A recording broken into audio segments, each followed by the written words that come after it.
Einstein once said, everybody's a genius, but if you judge a fish by its ability to climb a tree, it will live its whole life believing that it is stupid. Ladies and gentlemen of the jury, today on trial we have modern day schooling. Glad you could come. Not only does he make fish climb trees, but also makes them climb down and do a 10-mile run. Tell me, school, are you proud of the things you've done? Turning millions of people into robots, do you find that fun? Do you realize how many kids relate to that fish swimming upstream in class, never finding their gifts, thinking they are stupid, believing they are useless? Well, the time has come, no more excuses. I call school to the stand and accuse him of killing creativity, individuality, and being intellectually abusive. He's an ancient institution that has outlived his usage.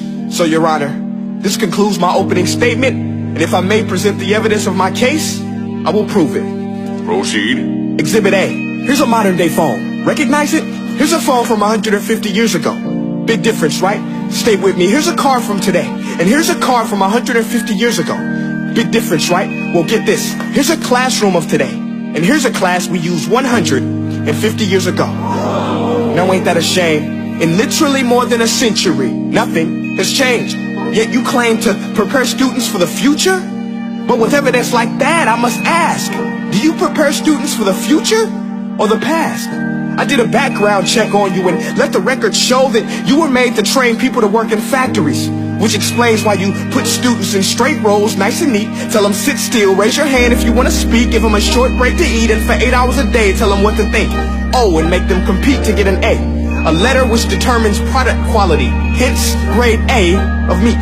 I get it. Back then, times were different. We all have a past. I myself am no Gandhi. But today, we don't need to make robot zombies. The world has progressed. And now we need people who think creatively, innovatively, critically, independently, with the ability to connect. See, every scientist will tell you that no two brains are the same. And every parent with 2 or more children will confirm that claim. So please explain why you treat students like cookie cutter frames or snapback hats, giving them this one-size-fits-all crap. Watch your language. Sorry, Your Honor, but if a doctor prescribed the exact same medicine to all of his patients, the results will be tragic. So many people will get sick, yet when it comes to school, this is exactly what happens. This educational malpractice, where one teacher stands in front of 20 kids, each one having different strengths, different needs, different gifts, different dreams, and you teach the same thing the same way? That's horrific. Ladies and gentlemen, the defendant should not be acquitted. This may be one of the worst criminal offenses ever to be committed. And let's mention the way you treat your employees. Objection. Overruled. I want to hear this. It's a shame. I mean, teachers have the most important job on the planet, yet they're underpaid? No wonder so many students are short-changed. Let's be honest. Teachers should earn just as much as doctors, because a doctor can do heart surgery and save the life of a kid. But a great teacher can reach the heart of that kid and allow him to truly live. See, teachers are heroes that often get blamed, but they're not the problem. They work in a system without many options or rights. Curriculums are created by policymakers, most of which have never taught a day in their life.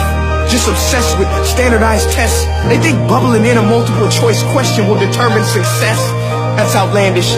In fact, these tests are too cruel to be used and should be abandoned, but don't take my word for it. Take Frederick J. Kelly, the man who invented standardized testing, who said, and I quote, "These tests are too cruel to be used and should be abandoned." Ladies and gentlemen of the jury, if we continue down this road, the results will be lethal. I don't have much faith in school, but I do have faith in people. And if we can customize healthcare, cars, and Facebook pages, then it is our duty to do the same for education, to upgrade it, change it, do away with school spirit, because that's useless. Unless we're working to bring the spirit out of each and every student, that should be our task.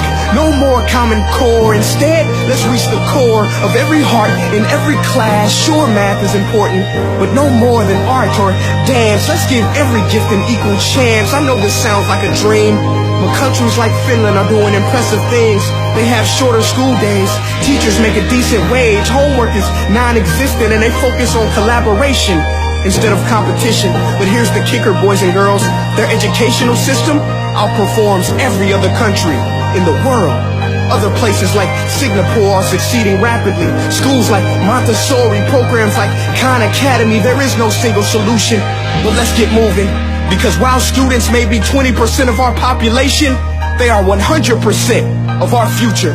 So let's attend to their dreams, and there's no telling what we can achieve.